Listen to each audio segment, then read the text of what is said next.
you're all fine. You're watching the YouTube channel of Don Bosco College Kottayam, Bosco Campus Vision. Myself, Rania, Assistant Professor, Postgraduate Department of English. This is the fourth lecture of the series, Language Skills. I hope now you're all familiar with different aspects of communication.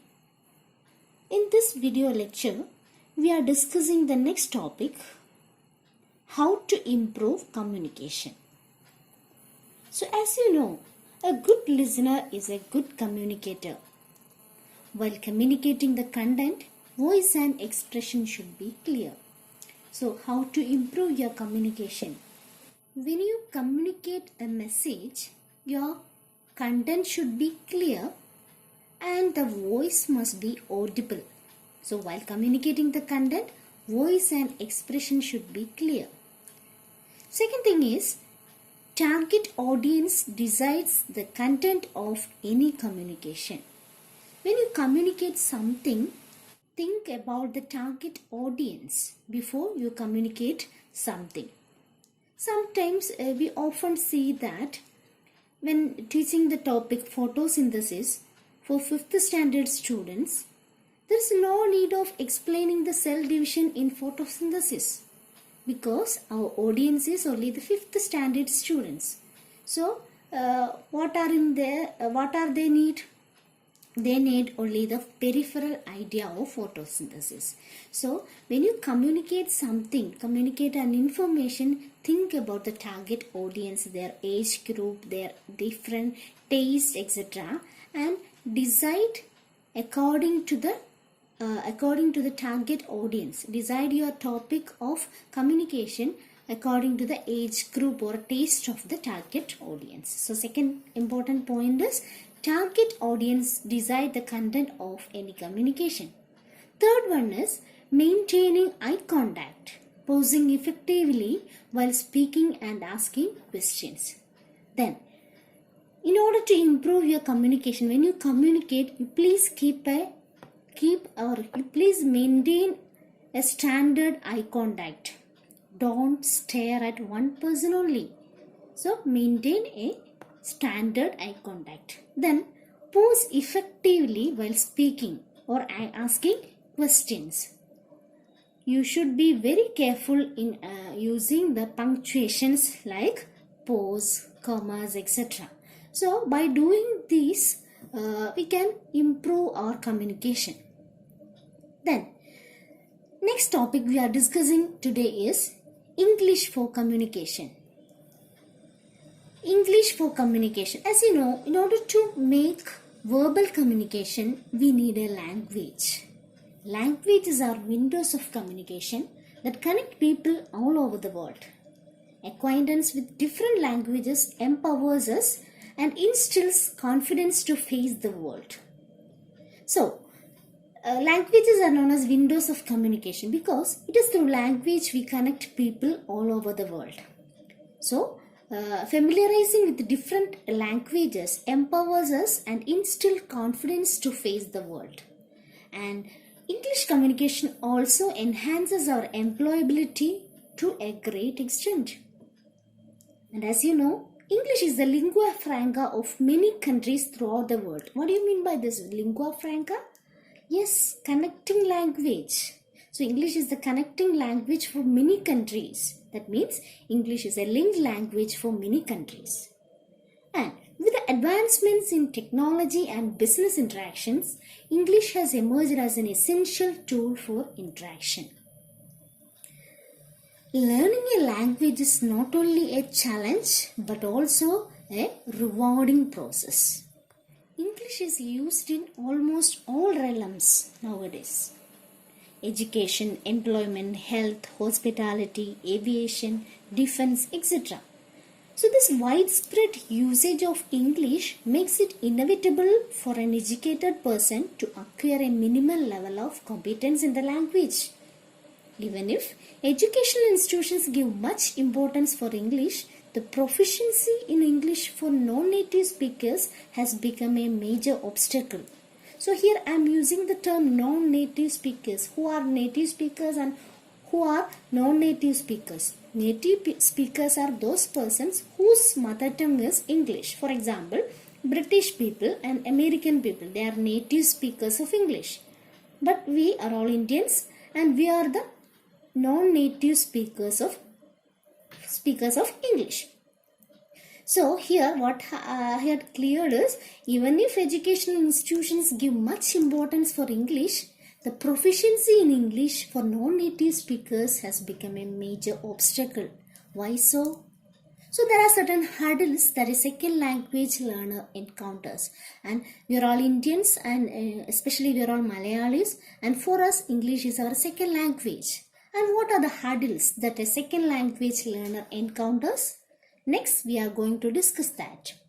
So the first one is the difference in pronunciation. So why it is different, that the pronunciation of English in India and the pronunciation of English in Britain is different. So there is a difference in pronunciation. So it is one of the reasons or one of the hurdles that a second language learner encounter, the difference in pronunciation. Then another thing is poor macro skills. What are these macro skills? Macro skills are the 4 basic skills of a language. They are listening, speaking, reading and writing. So my dear students, what are the 4 different skills of a language? Listening, speaking, reading and writing. They are known as macro skills. Then second thing is, and third one is unawareness of micro skills. What are micro skills? Micro skills include pronunciation, spelling, vocabulary and grammar. So if we are unaware of this micro skills like pronunciation, spelling, vocabulary and grammar, we feel English is difficult language. So unlike Malayalam, English is an unphonetic language. So it is difficult to understand whichever letters should be silenced. See, what is this unphonetic language? So there is phonetic language and unphonetic language. In phonetic language is such type of a language in which we pronounce all the letters in it. For example, Malayalam is a phonetic language. So whatever we write, we read all those things. But in the case of English, it is an unphonetic language. For example, in the word knowledge, what is the spelling? Knowledge, knowledge, and we pronounce it as knowledge. K is silent there. So we can say that English is an unphonetic language. So it is difficult to understand whichever letters should be silenced. See another example, tsunami. For the word tsunami, the spelling is T-S-U-N-A-M-I, tsunami. But we pronounce it as tsunami. T is silent there. Then another hurdle is numerous foreign expressions in second language like English. In the case of a foreign language like English, there are numerous foreign expressions. So we are not familiar with these foreign expressions. So that is also a reason, or that is also a hurdle that a second language learner encounters. Then when we learn a second language, the terms we acquaint are language acquisition and language learning. Dear students, these two are very important, language acquisition and language learning. What is this language acquisition? Language acquisition is the process by which humans acquire the capacity to perceive and comprehend language. It usually happens in first language acquisition. So what is a language acquisition? Acquiring a language. So it is the process by which humans acquire the capacity to perceive and comprehend a language. It is a natural subconscious process. And in this process, we are actually acquiring a language unaware of its grammatical structures. For example, in Kerala, when a baby is born, when he started speaking, he is trying to imitate the language which his mother and other relatives used. So for that, what did he do for acquiring the language? He is trying to imitate it. So language acquisition, he is unknowingly acquiring the rules, or it is a natural subconscious process. So Malayalam, learning of Malayalam for us, we are all Keralites, and for us learning of Malayalam, it is a language acquisition process. We are acquiring the language. Then in the case of language learning refers to learning about a language, its sound system, structure, etc. By learning, the rules of language are also imbibed. For example, so since we are all Malayalis, for us English is our second language and we are learning that language. So by step we are learning. Initially the alphabets are learning, then the sounds are learning, and we are trying to make words by using the alphabet. So step by steps, and to a certain age we are also learning the grammatical rules. So step by steps we are learning a language. So that is language learning. But in the case of language acquisition, we are unaware of grammatical rules. We are unknowingly acquiring the language. So that is the difference between language acquisition and language learning. Actually, when non-native speakers learn English, they should start learning by language acquisition.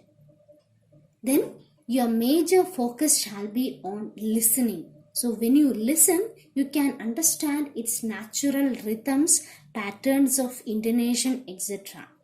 So if you are in need of speaking English, the first thing you want to do is you should listen to the language. So then your major focus shall be on listening, and when you listen something, you can understand its natural rhythm.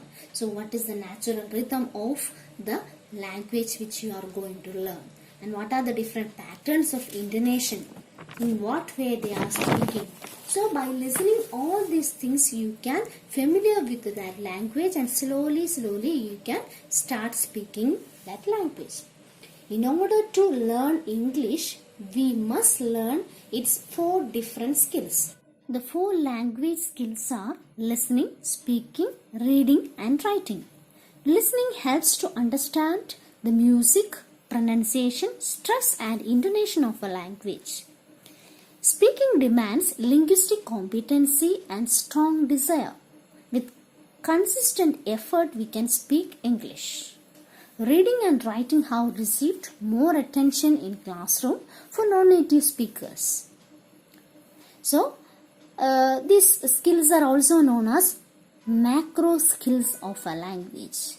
Okay, dear students, our first module is over with this. So, here I am concluding for today. I would like to remind you one thing. Please do the homework and send me through WhatsApp. Then only you will get attendance.